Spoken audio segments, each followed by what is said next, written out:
food that you know is going to smell. And then you warm it up and then it's going to smell for all of us. Like, stop it. We don't like it. No. That's my shit, that's my wave, do it like that. Hi guys, and welcome to my YouTube channel. My name is Larato Chandika Evans, the Dog Dindy with a dimple, and I am back with another one. I'm back like I never left. Well, I did. Yeah, I did leave, but I'm back now, guys, and I'm going to shoot a video that I feel like everyone who is starting out their career needs, because these are tips I wish I knew, right? So, yeah, let's get into what the video. One first thing that I wish I knew before stepping into corporate is that humble yourself and be willing to learn. So, whether you have 3-4 degrees, masters, PhD, whether you are top 15 of your class in varsity, and you are the golden girl, you are on the dean's list, you are that person, ne? In corporate, crumble all that distinctions you had in matric, crumble it all up, babe. Put it all aside, because here you're in a new environment, and the people who have the skills that you don't possess are the people who are your colleagues. So you're gonna have to be humble, be willing to learn, be willing to be told what to do, and that's something that I struggled with sometimes. Being told what to do when I think this way would be right. Remember that those people have the necessary experience, you know what I'm saying? And also understand that people have egos. And corporate is about people feeding people's egos, which is not necessarily a good thing. I didn't understand it. I was like, but then why am I feeding into people's egos? Why must I make you feel special? Remember, how you make a person feel is how they'll remember you. If you made a person feel like shit, they'll remember that person is a shitty person. And they'll never want to work with you again. And they'll never want to share information with you. There's something called gatekeepers in corporate, which are people who are they keep information to themselves because they don't want another person doing that job. They want to be known as the expert in that particular job. So they are going to withhold the information. So there's always going to be gatekeepers because people are also very insecure. You know, they might feel that you're the new kid on the block. You have these qualifications. You've got this thing. And yeah, I cannot allow this person. Tolaguti, they didn't even upgrade their skills. They didn't brush up on their skills. They've been in that position for 15 years. They haven't went to any, they only have a certain type of certification. They're not doing anything about it. And that's the only skill they possess. So they will not want to share it with you. So how I would manage that is that go around, ask people who else, because obviously there's not one person who can possess a skill like that. There's someone else who also possesses the skill that you want. And there's also research, guys. There's YouTube, there's Google, there's all these platforms that you can learn to upskill yourself also, not expect it on other people. Another thing is that I had to learn the hard way is that you're not always going to be given umsebenzi, a job. Sometimes, guys, I used to come into the office, no? And you sit there and you think to yourself, Mara, guys, like, is there really nothing to do for me? Because you need to understand that people are there not for you, but they're there for their success. No one is looking at you like that, you know? You're not always going to have KPIs, you know what I'm saying? So I created my own KPIs. So I would also just try and keep myself busy, try to occupy as much skills as I can. If at your company you guys have a learning portal, go on that portal. It will occupy your time. Well, while you don't have anything to do, go on there and then upskill yourself that you know stuff. Before they even say it, you already know what they're talking about. And learn to also listen. How I learned stuff was by listening. Oh, okay. So that's what it means. Did not go home and look for myself. Go to, oh, okay. That's what it means. You know what I'm saying? Like, there were certain things. Also, there's corporate lingo. At first, Lina, I was very confused about corporate lingo. I was like, I'll come to you with the reverts. What are you on about? But it depends on the company you're in. In the company I'm in, there's a lingo. Probably in another company, there's a lingo. There's jargon. So also try and learn the jargon in that company. Another thing is try and solve the people's problems. Try and find solutions. So when you're in a meeting and it's with top management, try and listen. What is the problem here? and then try and find a solution for that problem. Like I'll swiftly go to your line managers of desk and be like, yesterday in yesterday's meeting, I heard you guys say this. How about this, and then see how they'll respond. Either it will be a lesson and learning for you, because sometimes I'd go and suggest things and they'll be like, oh no, we can't do that because of this, and I'd learn. Sometimes my line manager would take in whatever I say, or suggest. So yeah, guys, just be, Another thing is, mean girls. Mean girls grow up. You see Rachel, who was in Mean Girls. You see that girl? You'll find her at your office and she'll be Tabeling's mother. You understand? She's someone's mother, but yet she's a bully. Like, it's just how it is. I experienced a lot of hate last year. Sometimes I didn't even understand. Like, a person will literally take you from the floor, take you upstairs, and take you down. Or some people, you'll greet them and they won't greet back. And it has nothing to do with you.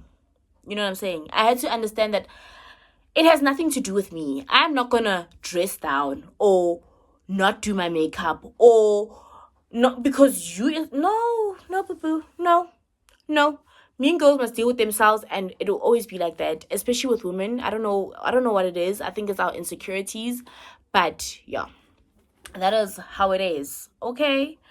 Another thing is office politics are always going to be there. Office politics, honey, always. Aristotle said it. Where there's people, there's conflict, right?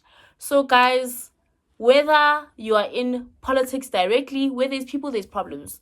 So we can't run away from the fact that there's going to be conflict, But I think it's the way in which you address the conflict. It's the way in which you deal with it. You know what I'm saying? If you have a problem with someone, don't talk about them. Don't talk about Sipo unless really Sipo's issue, you really want advice from someone else. And even if you want that advice from someone else, that person must be someone you really, really trust, because you don't want them to be taking it to Sipo and then Sipo interprets what you're saying wrong. Right? But another thing is you need to sit down with the person and tell them that, dude, whatever you did last week, I don't like it. Right? So that they know and you're not a pushover and they know that you have boundaries. The other thing I had to learn the hard way was oversharing. Honey, I used to go in there and they'd be like, how was your weekend? And Larato would put her weekend the way her weekend was. That my weekend was wild. I did this. That ruins your reputation. And your reputation is a very important thing in corporate. People are always going to be judging you for the perception that you also create. So don't overshare. Don't be that person that's, hey, when last week you went out for tequila with your friends, and of which I've been guilty of that. I've come on a Monday and I was out on a Sunday and I came in and I told everybody what I was doing, and it created a perception about me that, oh, this one, she's a party girl and stuff. But it's okay. But I'm just telling you guys that tread carefully. Tread very carefully. The other thing, management, right? So your bosses, chances are your boss wants to know what you're doing, right? Especially if they give you a task. So it's something that I also struggled with because I'm such a hyper independent person, right? I like making my own decisions. If I'm doing something, I like to use, say I'm applying my mind right now. But sometimes that's not gonna always work for you because your boss is gonna feel like you're shutting them out. So maybe try and communicate with your boss as they give you tasks that, you know what, ABC, I'm working on this is the progress of my task, this is what I'm doing, this is how it looks, whatever, and then you share. The other thing is transparency. What I've learned is that a colleague could be sick or you could fall sick. Try and CC one person in your team so that in the event that you fall sick, they can take over the task and then it doesn't delay the process of your work. Another thing is yegelani udla amafish, namastukfish, namarashen emsebenzini. Stop eating food that you know is going to smell, and then you warm it up, and then it's gonna smell for all of us. Like, stop it. We don't like it. No, it's not a thing. Don't do that. Don't do that because you're gonna be known as the girl who carries fish. And no. No, no, no, no, no. Not cool. Not cool at all. If you're the other intern or you're the junior, try and make them dependent on you for some sort of task. You know, whether it's a small task, guys, of sitting like a boardroom. Which by we'll call Rato. Don't worry, Rato, go boardroom. So they're dependent on you for something as petty as that they can trust you with you setting up boardrooms. It's fine. And make sure when you get into the boardroom, you put the water, darling. You make sure the screen works. You're the organized babe. Even if you have to do admin for some time, it's fine because you're building a name for yourself. Another thing is in corporate, never just be like, I'm just going to work hard. My work will speak for you. No. Be loud about your work. Let it be visible. When you do something, post it. Send a mail. Hey, I did it. Because it's something that I also saw. I learned that I'm going to put my head down and say, I know I'm working hard. It'll work for me. It doesn't really work for you because you'll become forgotten. You know?